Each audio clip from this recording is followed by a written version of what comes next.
Hello विद्यार्थियों, dream classes के online की दुनिया में आप सभी का स्वागत है। और मुझे पूरी आशा है कि आप एग्जाम की तैयारी में पूरा जोर तोड़ से लगे हुए होंगे और आपके इसी जोर तोड़ के लगन में कुछ हमारा सहयोग है। इसमें कुछ प्रश्नों का श्रृंखला हम चला रहे हैं। इसमें आज का श्रृंखला 2 पार्ट के बाद तीसरे पार्ट लेकर के आए हैं। इसमें उम्मीद है कि सर आपका इस वीडियो भी आपको बहुत अहम भूमिका निभाएगी आपके एग्जाम में। ठीक है, तो चलिए आज से हम लोग फिर से देखते हैं। 50 क्वेश्चन तक आपका हुआ था, उसके बाद की श्रृंखला में कुछ प्रश्नों को लेकर के आए हैं जो आपके एग्जाम में जो भी प्रश्न है लगभग हूबहू यहीं से छपने की गारंटी है बबुआ। ठीक है, तो चलिए देखते हैं हम लोग। इसमें 51वां प्रश्न है, निम्नलिखित में से पीएच का कौन सा मान क्षारक विलयन का मान होता है। तो देखिए इसमें आपको कुछ पीएच मान की प्रकृति बताए थे कि पीएच स्केल होता है जिस पर लिखा होता है कहाँ से, तो 1 से लिखा होता है 14 तक, जिसमें जिसका पीएच मान 7 होता है यह उदासीन प्रवृत्ति का होता है, और 7 से कम होता है वह अम्लीय प्रवृत्ति का होता है, और 7 से अधिक होता है यह क्षारीय प्रवृत्ति का होता है। ठीक है, तो क्षारीय प्रवृत्ति का आपसे पूछेगा तो क्षारीय प्रवृत्ति का आपका 7 से अधिक होता है। आपसे पूछा किसका क्षारक वाला गुण है, तो 7 से अधिक हो जाए क्षारक होगा ना, बाकी 7 से कम है, 2 भी 7 से कम है, 7 तो 7 पूरे है, ये है 6 भी 7 से कम है। बोला कि क्षारक, तो 7 से जिसका अधिक होगा ना पीएच मान, उसका पीएच मान 7 से अधिक होगा, तो वही वह क्या होगा, क्षारीय होगा। ऑप्शन नंबर क्या हो जाएगा, डी हो जाएगा। चलिए अगला प्रश्न देखिएगा, कोई विलयन लाल लिटमस पत्र को नीला कर देता है, इसका पीएच मान संभवतः क्या होगा। याद रखिएगा कि लिटमस पत्र है ना, लिटमस पत्र यह किसी भी पदार्थ का प्रकृति बताता है कि अम्ल है कि क्षारीय है। ठीक है ना, तो लिटमस पत्र जो है यह नीला से, यदि लिटमस पत्र जो है इसको नीला से यदि कोई लाल करेगा, नीला से लाल करेगा, समझना कि बाबूआ वहाँ अम्ल लगा वाला है। अम्ल यदि नीला लिटमस पत्र पर गिराएंगे ना तो लाल हो जाता है, लेकिन जब लाल से नीला करना होगा तो गिराना पड़ेगा क्षारक, डालना पड़ेगा क्षारक। तो बोला कि कोई विलयन लाल से नीला कर रहा है, लाल से नीला कर रहा है, तो क्या डाल रहे हैं, क्षारक। और क्षारक का पीएच मान कितना होता है, 7 से कम कि 7 से ज़्यादा ना बाबू, तो ज़्यादा क्या हो जाएगा आपका डी ऑप्शन, जिसका पीएच मान क्या होगा 7 से अधिक हो जाएगा। ठीक है, इसके बाद देखिए अगला प्रश्न, अगला सल्फ्यूरिक अम्ल का अनुसूत्र क्या होती है। तो अधिकांश तक याद होगा हुआ पीएच मान कितना होता है, इसका फॉर्मूला क्या होता है, H2SO4 होता है। ठीक है, चलिए इसके बाद अगला देखते हैं। देखिए किस लेवल का क्वेश्चन पूछ दे कोई ठिकाना नहीं है। 10वां का लेवल है, या तो लो है या तो कभी कभी पगलाता है तो हाई क्वेश्चन दे देता है। सल्फ्यूरिक अम्ल का फॉर्मूला कुछ लोगों को याद होगा, किसी को याद नहीं भी होगा, फिर भी हम कमेंट कर दिए हैं ताकि जब भी पूछ दे तो हम लोग इतना बरियार रहेंगे ना कि प्रश्न कुछ पूछे तो भुलाए कि कोई चांस नहीं है। तो पहले से भी याद था, एक बार और दिखा दिए हैं, गलतियों की चांस नहीं है। तो देखिए अगला है नीला थोथा तुतिया रासायनिक सूत्र क्या होता है। नीला थोथा यानी तुतिया का फॉर्मूला क्या होता है, याद रखिएगा, इसका फॉर्मूला होता है CuSO4 × 5H2O। क्या होता है, CuSO4 × 5H2O नीला थोथा का सूत्र होता है बबुआ। ठीक है, चलिए इसके बाद आगे है बेकिंग पाउडर का अनुसूत्र क्या होता है। बेकिंग पाउडर इसी को बोलते हैं खाने वाला सोडा। अब जो खाने वाला सोडा जाता है ना देखे होंगे, कोई दुकान में जाइएगा ना तो हाथ लिट्टी देता है खाला, फोड़िएगा तो अंदर कुछ नहीं रहता है, जानते क्या करता है वो, तनी सोडवा लेता है, वो का मिला देता है यही वाला जिसको मैदा कहते हैं, बेकिंग सोडा, इसको मिला देता है और मिला करके जानते हैं जब बाफे मतलब जब सिंझाएगा ना तो छोटी गोलैया से हाथा गोलैया हो जाएगा। तो जो बड़का को हो जा रहा है किससे होता है, होता है बेकिंग पाउडर से, यानी कि खाने वाला सोडा से। फार्मूला पूछेगा आपका, इसका सूत्र क्या होता है, तो क्या होगा NaSCO3। इसका फार्मूला NaSCO3 होता है, जिसको खाने वाला सोडा भी कहते हैं। ठीक है, आगे चलिए इसके बाद अगला है ग्लूकोज का सूत्र क्या होता है, ये भी याद होगा शायद, C6H12O6। Glucose formula C6H12O6। Glucose का कह दे या कह दे फ्रुक्टोज का, फ्रुक्टोज का भी कहेगा तो किसका फॉर्मूला होता है C6H12O6। चीनी का पूछ देगा, चीनी का C12H22O11, चीनी का सूत्र होता है, यह इथाइल अल्कोहल का है, इथाइल अल्कोहल का यदि आपसे फॉर्मूला पूछेगा क्या होता है C2H5OH। इसमें बाकी ये आपका एल्डिहाइड समूह आता है, ये बेंजीन की फॉर्मूला होता है, बेंजीन का। बोले बेंजीन का सूत्र क्या होता है, तो C6H6। ठीक है, तो आपसे पूछा क्या गया बाबू, ग्लूकोज का सूत्र क्या होता है, तो होता है कौन सा है, ऑप्शन नंबर बी, आपका बी हो जाएगा, ये ग्लूकोज का फॉर्मूला होता है। ठीक है, चलिए आगे इसके बाद देखिएगा, अगला है खड़िया का रासायनिक सूत्र क्या है। खड़िया का रासायनिक सूत्र क्या है, खड़िया कहते किसको है, तो CaCO3 को बोलते हैं। कैल्शियम कार्बोनेट को हम बोलते हैं खड़िया। क्या बोलते हैं? खड़िया। किसको? CaCO3 को। ठीक है, आगे इसके बाद देखिएगा अगला, विरंजक चूर्ण का रासायनिक सूत्र क्या होता है? विरंजक चूर्ण, इसका सूत्र दो गो याद रखिएगा। एगो यहाँ वाला CaOCl2 और कभी कभी पूछ देता है CaOCl into Cl, मतलब बतिया वही है। Ca एगो, O एगो, Cl दो गो न है, तो CaOCl2। तो या तो आप याद करना CaOCl into Cl या तो CaOCl2। इसका फॉर्मूला होगा CaOCl2। किसका? विरंजक चूर्ण का सूत्र होता है। ठीक है, बाकी आगे देखिए इसके बाद एकदम कम समय लेंगे, बस आप यहाँ थोड़ा सा खाली हमको पास समय दीजिएगा। इसका ऑब्जेक्टिव लास्ट तक आपको पूरा दिक्कतें न होवे देंगे हम ना, टेंशन मत लीजिए। देखिए आगे, निम्नलिखित में कौन अम्ल नहीं है? कौन अम्ल नहीं है? इसमें अम्ल पहचानना है कौन अम्ल नहीं। तो जेकर आगे H होता है ना, वो अम्ल की प्रवृत्ति ज़्यादातर रहता है। तो जिसमें H है तो अम्ल है, ये भी अम्ल है, ये भी अम्ल है। आपसे पूछा कौन अम्ल नहीं है, तो कौन नहीं है सर? KOH, यह अम्ल नहीं है, क्या है? क्षारक है। ठीक है, आगे के बाद देखिए प्रश्न आगे है, निम्नलिखित यौगिक में कौन अम्ल है? अब की अम्ल है पूछा है, पिछले पूछा था अम्ल नहीं है, तो अब की है मतलब Cu तो अम्ल नहीं है, ये भी अम्ल नहीं है क्योंकि उसके आगे H नहीं है, ये भी अम्ल नहीं है। अम्ल कौन है? आगे वाला जगह में आगे H लगल है, H2SO4, इसी को अम्ल राज भी कहते हैं। अम्लों का राजा H2SO4 को कहते हैं, अम्लों का राजा H2SO4।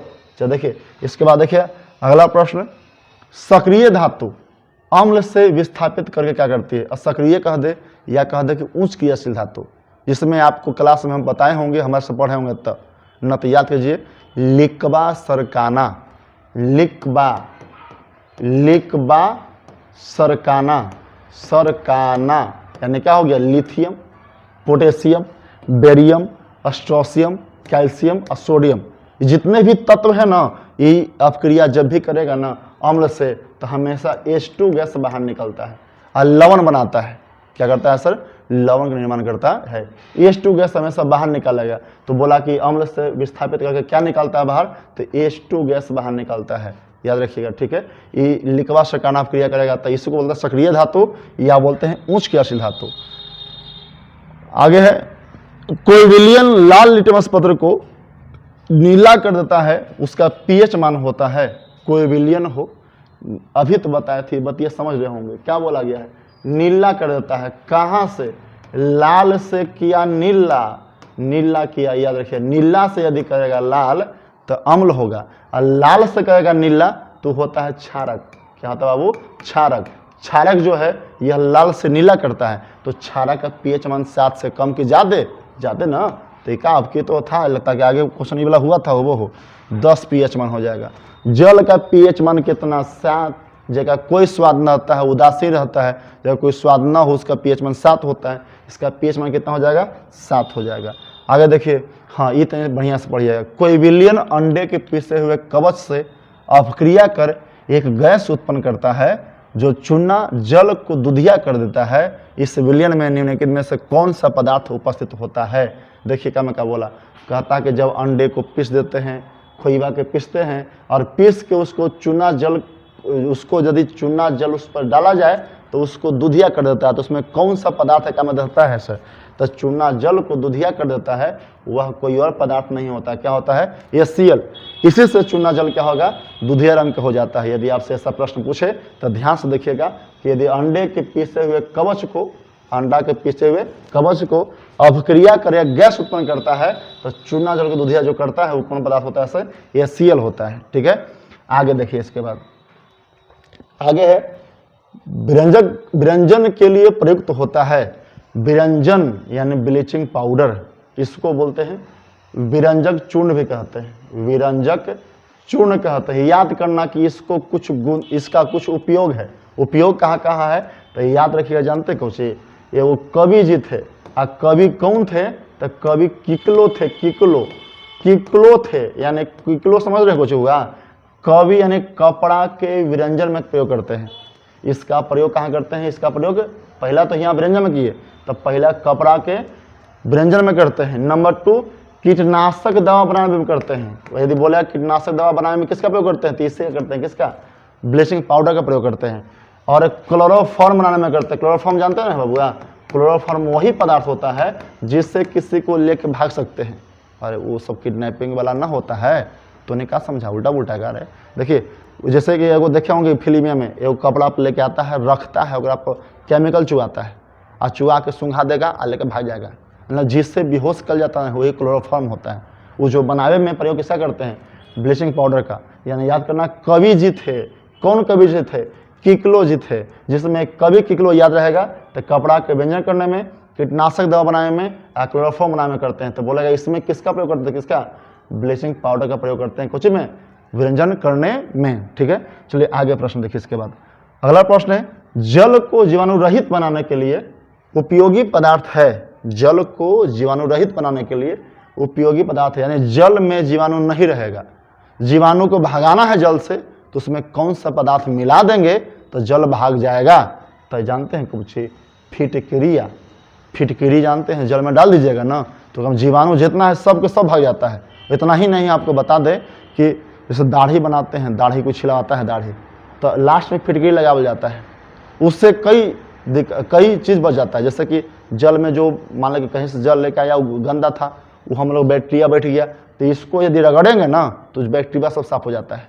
ठीक है, तो जल में जीवाणु रहित बनाने के लिए उसमें क्या मिला देंगे हम, फिटकरी मिलाएंगे, तो जल से जीवाणु क्या होगा, भाग जाएगा। ठीक है, आगे देखिए, बहते हुए रक्त को रोकने के लिए, हाँ इसका प्रयोग एक और करते हैं प्रक्रिया के, जब दढ़िया कट जाएगा ना तो खूनवा रोकना होगा, तुरंत दढ़िया में रगड़ देता है। चाहे कहूँ भी मान लेके आप बाल कटवा रहे हैं, कहीं छिला उला गया तो लेके आया फिटकरिया, तुरंत रगड़ देगा।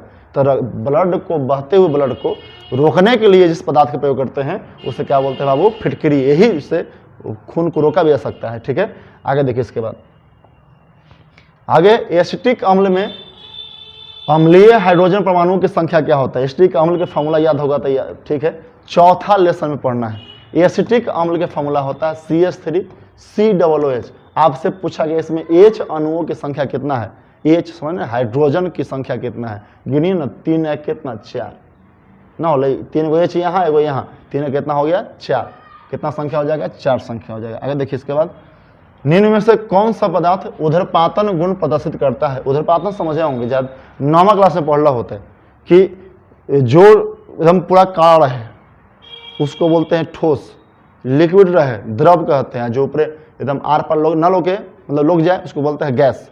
तो कहता है कि उधरपातन मतलब होता है ना कि कोई पदार्थ ठोस रहे, और ठोस को हम गर्म करें ना तो ये द्रव नहीं बदले, डायरेक्ट गैस बन जाए। डायरेक्ट ठोस से क्या बन जाए, गैस, द्रव नहीं बने। जैसे मान लीजिए देखिए, ये प्लास्टिक मेरे पास है, इसको हम गर्म करेंगे तो क्या डायरेक्ट गैस बन जाएगा, पहले पिघलेगा ना, लेकिन पिघले नहीं, डायरेक्ट गर्म क्रिया तुरंत गैस बन जाता है। तो उसको हम उधरपातन क्रिया कहते हैं। जैसे देखिए, कपूर का जलना, कपूर जानते हैं, जगह से पूजा वूजा होता है, वो कभी देखे हैं कि जलाए हैं तो राख बन गया है, पहले जल बन गया है तब उसके बाद गैस बनता है, तो नहीं सर, वो गर्म कीजिएगा ना तो ठोस से तुरंत गैस बन जाता है, तो उस क्रिया को बोलते हैं उधरपातन। तो बोला इसमें से किस में होता है, तो किस में होता है, NH4Cl में, इसको बोलते हैं नौसादर। इसमें ठोस अवस्था में रहता है, इसको गर्म कीजिएगा तो तुरंत क्या हो जाएगा, गैस बन जाता है, उधरपातन प्रक्रिया दिखाता है। ठीक है, चलिए इसके बाद देखिए वाला प्रश्न, पोटास एलम फिटकरी उसी को बोलते हैं, का सही रसायन सूत्र क्या है। देखिए, फिटकरी का सूत्र पूछ देगा बबुआ, फिटकरी का सूत्र इसमें से कौन सा है, आप रट लीजिएगा, अच्छा से याद कर लीजिएगा, कभी पूछे तो गलती ना होना चाहिए। K2SO4 Al2SO4 के होल 3 आज इंटू 24H2O होता है। कभी 10वां क्लास में दे दिया तो फिटकरी बड़ा परेशानी होता है। पढ़ावल गया है विस्थापन क्रिया, पढ़ावल गया है अम्ल उदासीनीकरण क्रिया, उष्मा क्षेपी, उष्मा शोभित संयोजन वियोजन, लेकिन फिटकरी फॉर्मूला पूछ देता है, उसमें परेशानी होने लगेगा। तो याद कर लीजिएगा, K2SO4 इंटू Al2SO4 कि 3 और इंटू क्या होता है 24H2O, यह फिटकरी का फॉर्मूला होता है। ठीक है, आगे इसके बाद देखिए, अगला है निम्नांकित विलयनों में कौन सबसे अधिक अम्लीय है। इसमें सबसे अधिक अम्लीय कौन है, जिसका पीएच मान सबसे अधिक वह कम अम्लीय, जगह पीएच मान सबसे कम वह अधिक अम्लीय। क्या कि बतेबे किए थे कि बीच में 7 होता है, एन में क्षारीय होगा, एन में क्या होगा, अम्लीय होगा।